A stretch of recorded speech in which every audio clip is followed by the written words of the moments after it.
Gimana caranya melihat orang tuh bercerai atau tidak sebelum dia menikah? Ada 2 parameter yang paling parah.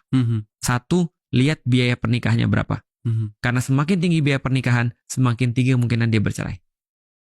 Yang kedua, lihat bagaimana dia mengeksposur diri dia di media sosial. Di media sosial. Karena semakin dia mengekspos diri dia di media sosial, semakin tinggi juga perceraian.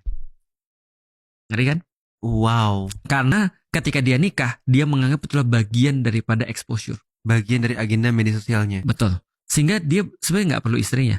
Dia perlu exposure pernikahannya. Paham maksudnya? Makanya kan orang bilang ketika semakin tinggi. Jadi orang bilang ini, lu tinggi-tinggi misalnya angka untuk pesta, untuk apa?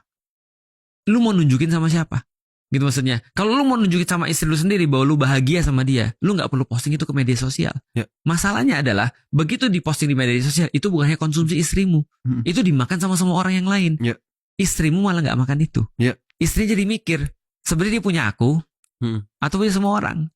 Atau soalnya jadi mikir, ini sama istriku ini disenangkan sama aku atau disenangi sama orang yang lain. Karena dia terus menerus untuk cari perhatian di media sosial. Itu problematikanya. Dan menurutku ya, setelah aku ngelihat beberapa waktu ini, kayaknya benar banyak perceraian di Indonesia dipengaruhi oleh itu. Dan itu berarti 2020 akan lebih banyak lagi. Wow. Karena itu sudah jadi pola. Itu jadi pola di media sosial. Polanya sederhana. Exposure lebih penting daripada hidup kita sendiri.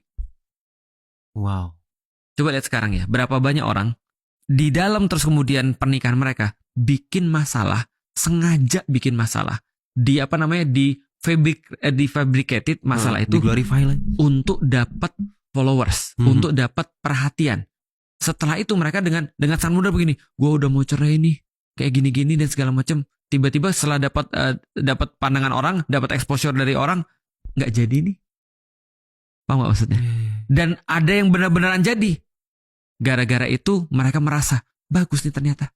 Nggak setiap ternyata problematika hidup tuh ternyata jadi buruk kan? Ternyata bisa jadi exposure kan? Coba lihat dan polanya berulang terus loh. Selalu berulang polanya. Nah ini menurutku masalah. Nah itu gara-gara media sosial zaman sekarang. Wow.